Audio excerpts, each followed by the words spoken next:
नमस्कार, स्वागत है आपका देवभूमि समाचार में। मैं हूं आपके साथ जूही सिंह। बुलेटिन की शुरुआत करेंगे। मुख्यमंत्री पुष्कर सिंह धामी की अध्यक्षता में हुई कैबिनेट बैठक में कई अहम बिंदुओं पर कैबिनेट द्वारा अहम निर्णय लिए गए, जिसमें कई ऐसे फैसले भी रहे हैं जो पिछले लंबे समय से ठंडे बस्ते में चल रहे थे। बता दें कि धामी सरकार के इस कैबिनेट बैठक में लिए गए निर्णय के बाद प्रदेश में सियासत भी गर्म हो गई है, जिसमें कर्मचारी तो खुश हैं, लेकिन विपक्षी के सियासी दलों की तरफ से सरकार पर कई तरीके के आरोप लगाने का काम किया जा रहा है।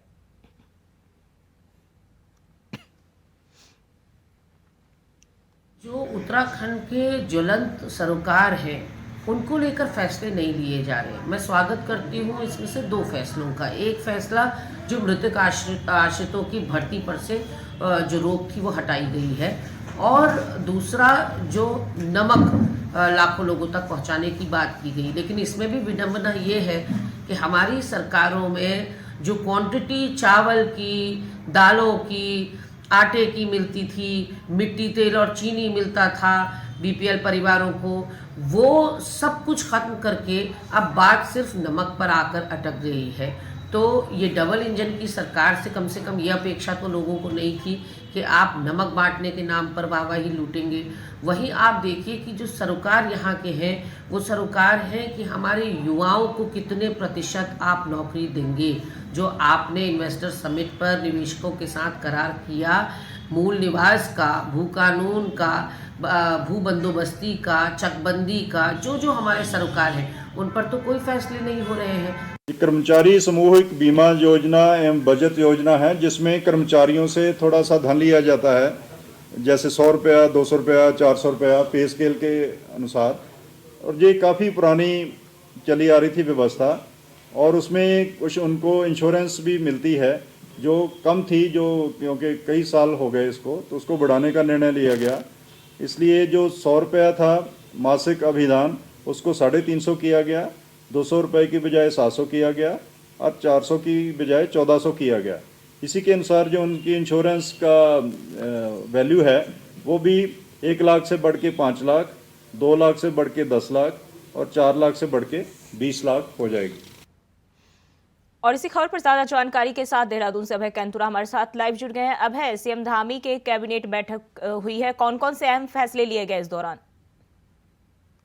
जी बिल्कुल, धामी सरकार की जो कैबिनेट बैठक हुई है उस कैबिनेट बैठक में 19 बिंदुओं पर यहाँ पर कैबिनेट की तरफ से अपनी मंजूरी दी गई है।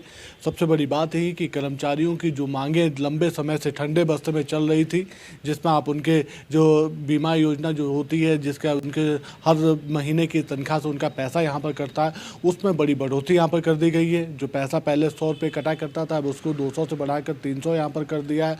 और कोशिश ये की जा रही है कि सभी विभागों में इस योजना को आगे लागू किया जाए, ताकि जब कर्मचारी अपना उनकी जब सेवा अवधि समाप्त हो तो उन्हें एक अच्छी राशि यहाँ पर प्रदान हो सके, और वो उनका जो जीवन यापन का स्तर है वो आगे और बेहतर तरीके से बन सके। इसके अलावा परिवहन विभाग में जो मृतक आश्रित पदों पर जो रोक पूर्व में लगाई गई थी, उस रोक को हटाने का काम यहाँ पर कर दिया गया है। यानी 195 पदों पर परिवहन विभाग में मृतक आश्रितों की जो सेवाएँ हैं वो यहाँ पर बहाल हो जाएंगी, उनको नई नौकरियाँ यहाँ पर मिल पाएंगी। इसके अलावा दूसरे विभागों में खासतौर पर जो उद्योगों से जुड़ी हुई जो मांग यहाँ पर थी कि जो नदी नालों से 500 मीटर की दूरी पहले हुआ करती थी, 50 मीटर दूरी हुआ करती थी कि उसके दूरी पर ही वो बना सकते हैं, अब उसको घटाकर 5 मीटर यहाँ पर कर दिया गया। इससे कह सकते हैं कि शहरी क्षेत्रों में और खासतौर से पर्वतीय क्षेत्रों में जो उद्योग वहाँ पर लगने हैं वो सही गति से वहाँ पर लग पाएंगे, और उसका लाभ उत्तराखंड की जनता को यहाँ पर मिलने लगेगा। ये साथ ही ये कह सकते हैं कि कैबिनेट बैठक में हर उस निर्णय को यहाँ पर अपनाने का काम किया दिया गया जो भविष्य के लिए सकारात्मक पहल है, और उसका लाभ आगामी दूरगामी भविष्य में यहाँ पर राज्य के लिए मिलेगा। उन सब चीज़ों को लेकर ये निर्णय यहाँ पर लिए गए। तो ये समझा जा सकता है कि धामी सरकार की इस कैबिनेट बैठक में राज्य के विकास से जुड़े फैसले यहाँ पर लिए गए, जिसके सकारात्मक परिणाम निकट भविष्य में देखने को मिलेंगे। राज्य की जो जनता है वो इन परिणामों से लाभान्वित होती हुई नजर आएगी। जी, राज्य के विकास की बात चल रही है, लेकिन बैठक के बाद से राज्य की सियासत एक बार फिर से तेज हो गई है। कांग्रेस प्रवक्ता ने सरकार पर निशाना भी साधा है, जिसमें उन्होंने कहा है कि सरकार जो है असल मुद्दों से लोगों को भटका रही है।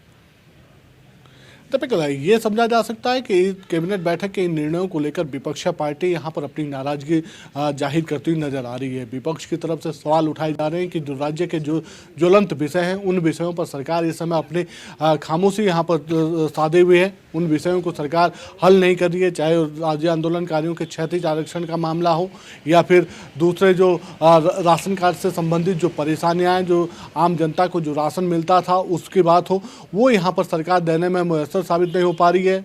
जो जनता की परेशानी और लगातार यहाँ पर बढ़ रही है, ऐसे में सरकार सिर्फ उन मुद्दों पर यहाँ पर अपना निर्णय ले रही है जो लोक लुभावने मुद्दे हैं, चुनाव में सरकार के लिए लाभदायक यहाँ पर साबित हो सकते हैं। बीजेपी के लिए ये मुद्दे बड़े लाभदायक यहाँ हो सकते हैं कि जनता को लामबंद करने का काम कर सकते हैं। तो ये समझा जा सकता है कि विपक्ष लगातार सियासत यहाँ पर आरोप लगाने का काम यहाँ पर करा, लेकिन सत्ता पक्ष की तरफ से जवाब यहाँ पर दिया जा रहा है। सरकार के जो निर्णय हैं उन निर्णयों की तारीफ यहाँ पर की जा रही है, क्योंकि इन सभी निर्णयों से निकट भविष्य में कह सकते हैं कि जो कर्मचारी हैं उनके पदोन्नति के रास्ते यहाँ पर आसान हो जाएंगे।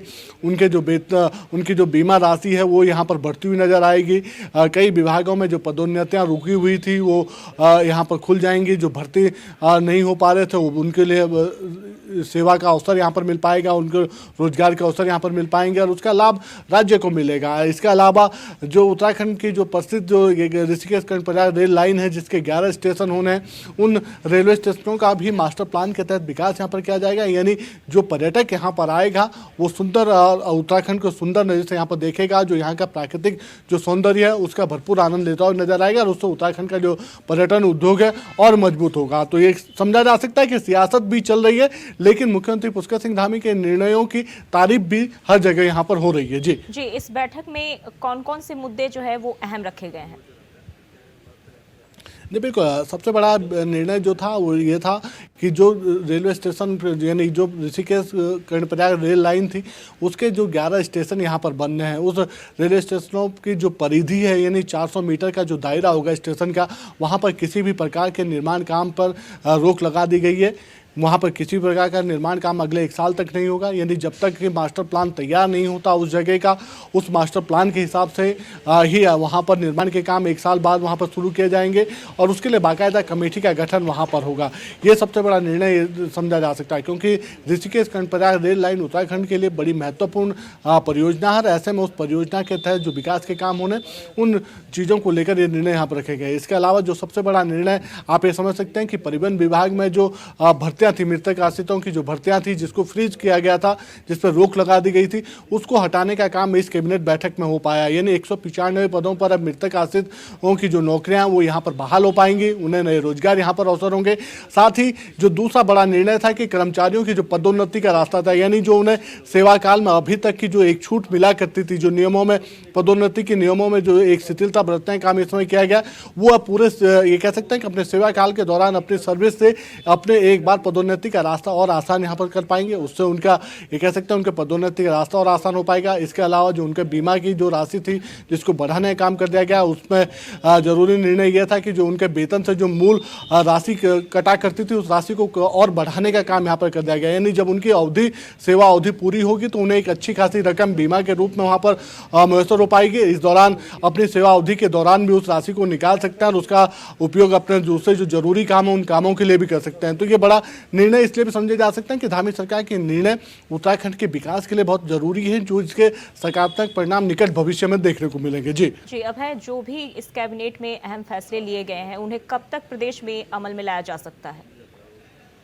देखिए, कैबिनेट बैठक के बाद ये कह सकते हैं कि शासन स्तर पर उन सभी चीज़ों के लिए कमेटियों शासन स्तर पर सचिवों की तरफ से उसके आदेश यहाँ पर होंगे और इस बैठक के बाद उसके जो नोटिफिकेशन जारी करने की जो प्रक्रिया होगी, ये जो आगामी जो कार्य दिवस जो यहाँ पर आएगा यानी सोमवार से उन सभी चीज़ों के कार्य आदेश यहाँ पर जारी हो जाएंगे और उसके बाद पूर्ण रूप से ये यहाँ पर लागू हो पाएंगे। जो विषय शासन से संबंधित थे, सरकार संबंधित थे, उन विषयों को जानने का प्रयास वहाँ पर किया जाएगा और ये समझा जा सकता है कि जिस जो निर्णय कैबिनेट में लिए गए उन निर्णयों से ज़्यादातर लोग, राज्य के जो आम जनता है वो प्रभावित होती हुई नजर आ रही है, वो लाभान्वित होगी और उसके तरफ से राज्य सरकार को आभार भी यहाँ पर प्रकट करने का काम किया जा रहा है कि जो निर्णय पिछले लंबे समय से ठंडे बस्ते में भटक रहे थे वो अब यहाँ पर और उलझते हुए नजर आएंगे और वो पूरे हो रहे हैं। जी, बहुत बहुत शुक्रिया आपका तमाम जानकारी के लिए।